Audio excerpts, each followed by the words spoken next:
productivity and time management for the overwhelmed. Oke, kalau gitu kita langsung masuk aja untuk materinya. Oke. Nah, hari ini aku kan mau bahas productivity for the overwhelmed. Nah, pembahasannya itu yang pertama, apa sih faktor penyebab seseorang dapat merasakan overwhelmed? Terus yang kedua, konsep dan dasar utama kita membangun produktivitas. Yang ketiga, strategi dalam membantu meningkatkan produktivitas. Nah, yang faktor pertama dari kitanya tidak melakukan produktivitas dengan baik yaitu adalah otak atau brain ya. Tahukah kamu yang jadi musuh produktivitas kita selama ini menjadi terhenti, terhambat adalah otak kita sendiri. Mau tahu gak kenapa? Karena pada dasarnya otak dirancang secara biologis terprogram untuk takut dan memiliki keinginan untuk tetap berada di zona nyaman dan menjaga kita untuk tetap aman. Contohnya itu misalkan gini, hari ini kita mau berpidato ya di suatu tempat. Nah, karena kita tahu akan ada beberapa reaksi seperti penolakan ataupun hal-hal yang tidak diinginkan lainnya, otak pun mereaksikan kayak kita lebih baik gak usah ikutan aja pidatonya biar aman, biar gak usah mendapatkan penolakan tersebut. Nah, jadinya kan kita mengurung diri ya di kamar ataupun di ruangan, jadinya kita nggak ikut dalam pidato tersebut gitu. Nah, itu kan salah satu menunda produktivitas kita ya.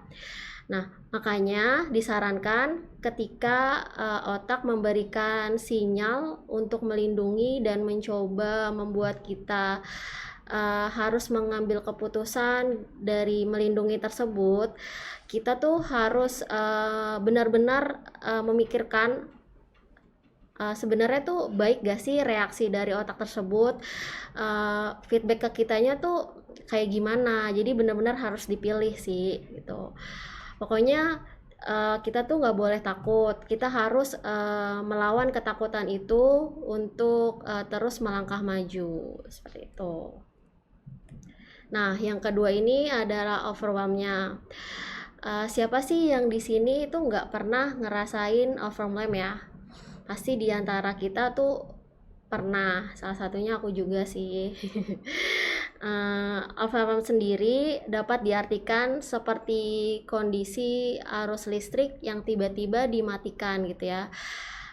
Kalau pada manusia sih biasanya kita ngerasain paling kepala pusing, terus bengong-bengong dikit ya gimana ya gitu ya. Terus bingung gimana sih caranya harus memulai dari sebuah pekerjaan ini gitu. Nah, contohnya lagi sebenarnya pada posisi seperti ini ya, overwhelm ini tuh otak tuh lagi melakukan peran baik ya. Dia mengingatkan kita tentang tugas-tugas kita gitu kan. Tapi seringkali otak tuh ngasih remindernya tuh nggak tepat aja pada posisi dan tidak tepat dan waktunya nggak tepat. Contohnya kayak misalkan kita lagi tidur gitu, udah mau tidur nih, udah malam, terus tiba-tiba kepikiran sama tas yang belum dikerjakan atau overthinking lainnya kan, itu menyebabkan kita jadi overwhelmed, terus kayak bingung kan apa yang mau dikerjain, jadinya ruwet gitu. Nah, itu kan salah satu juga menghambat produktivitas kita kan. Maka disarankan apabila kita berada di posisi ini nih, overwhelmed ini, kita tuh harus mengambil kertas, terus menulis pekerjaan-pekerjaan yang akan kita lakukan nantinya. Nah, kalau kita udah tulis, baru deh kita bisa mengelompokkan mungkin tas mana yang memang menurut kita tuh levelnya tuh prioritas gitu ya. gitu sih. Nah, yang ketiga ini ada produktivitas yang tidak direncanakan. Kayak ibaratnya let it go aja gitu kan. Nah, tanpa kita sadari hal yang kita tidak rencanakan ini dapat membuat kita tuh tidak produktif dan menjadi tidak jelas apa yang ingin dicapai. Jadi ngotang-lantung gitu ya. Yang punya hubungan yang gak jelas, boleh tuh dijelaskan. Terus contohnya untuk produktivitas yang tidak direncanakan itu, misalkan gini, kita udah berangkat kerja nih, tapi kita nggak tahu hari ini tuh kita mau ngerjain apa ya gitu, kita nggak punya agenda gitu kan. Jadi ya udahlah, let it flow aja, kalau ada kerjaan atau email ntar gue kerjain. Padahal tuh baiknya nggak kayak gitu, kita harus udah memikirkan ya hari ini kita mau ngerjain apa, kita punya agenda apa gitu kan ya. Nah, kalau kita nggak punya agenda tersebut, nantinya kita bisa tuh ke bawah-bawah sama mungkin agenda orang lain karena kita kan nggak punya agenda yang matang gitu ya di hari itu gitu. Maka strateginya kita harus memiliki agenda atau rencana pekerjaan prioritas kita agar diri kita tuh bisa ngukur apa yang udah kita capai pada hari ini seperti itu. Nah, yang keempat ini multitasking. Siapa yang di sini mengira kalau multitasking itu baik?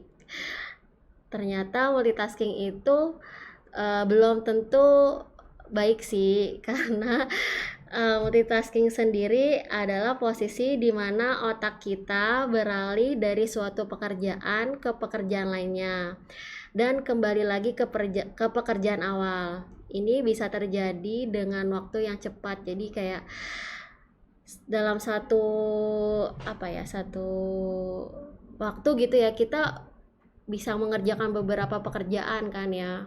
Ternyata multitasking ini membuat mental menjadi signifikan dan dapat menjadi buruk lagi. Jadi mentalnya bisa menjadi buruk ya, hati-hati tuh. Nah, strateginya gimana sih untuk multitasking ini? Disarankan kita memberikan atau memfokuskan waktu pada pekerjaan yang memang memiliki prioritas yang tinggi ya, agar produktivitas kita juga tetap terjaga gitu. Terus yang kelima ini ada fake breaks and time leaks ya. Jadi kayak kita mencuri-curi waktu untuk melakukan hal-hal kecil untuk menjeda suatu pekerjaan. Contohnya pasti kan kita selalu kan ya kalau lagi kerja kayak ih ada notif tuh dari Ayang gitu ya, lihat dulu balas dulu gitu kan. Itu kan pasti menghambat dong produktivitas kita. Sebenarnya nggak apa-apa sih, cuman kadang nggak menutup kemungkinan kita jadi ketagihan kan kadang kalau udah ada jedanya gitu ya, jadi kayak malah gelendotan gitu kan, jadi kayak lama lah main medsosnya gitu. Nah caranya tuh gimana sih biar kita tuh terjauh gitu ya dari fake breaks dan time leaks ini? Disarankan untuk kita sadar bahwa waktu yang sudah kita curi itu sudah berapa lama ya, sehingga kita dapat kembali melakukan aktivitas yang produktivitas.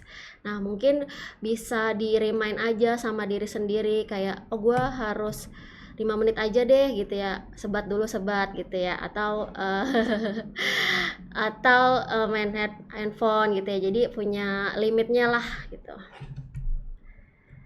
Oke, yang keenam ini terakhir ya, emosional dan juga energi. Nah emosional dan energi ini benar-benar sangat mempengaruhi sih untuk produktif kita sehari-hari. Contohnya itu bagi kebanyakan orang suasana hati biasanya ditentukan kan oleh keadaan eksternal. Jadi kita memiliki hari yang buruk, pasti suasana hati kita juga merasakan hal yang buruk. Begitupun sebaliknya. Jadi maksudnya Kalau kita biasanya kan kalau bete gitu ya ataupun mungkin happy gitu ya, itu kan faktornya bisa juga dari eksternal kan. Nah, eh itu akan ke bawah biasanya kemana-mana, berentet kemana-mana gitu. Jadi itu bisa juga menghambat produktivitas kita. Nah, strateginya tuh gimana sih untuk tetap menjaga emosional dan energi kita? Maka disarankan kita dapat mengontrol bagaimana perasaan kita dalam setiap saatnya gitu. Mungkin bisa juga mencari distraksi ya gitu deh, pokoknya kalau lagi bete gitu ya, cari mood busternya gitu, apa kayak makan es krim gitu ya, coklat gitu gitu. Nah, mungkin cukup tuh informasi yang bisa aku sharing. Mudah-mudahan bisa menambah informasi juga bagi teman-teman gitu. Kalau misalkan memang merasakan overwhelm, sharing-sharing aja gitu ke saya juga boleh atau ke yang lain. Gitu sih. Oke, akhir kata aku mau ucapin Ateng bawa kayu. Cakep. Thank you very much. Dadah.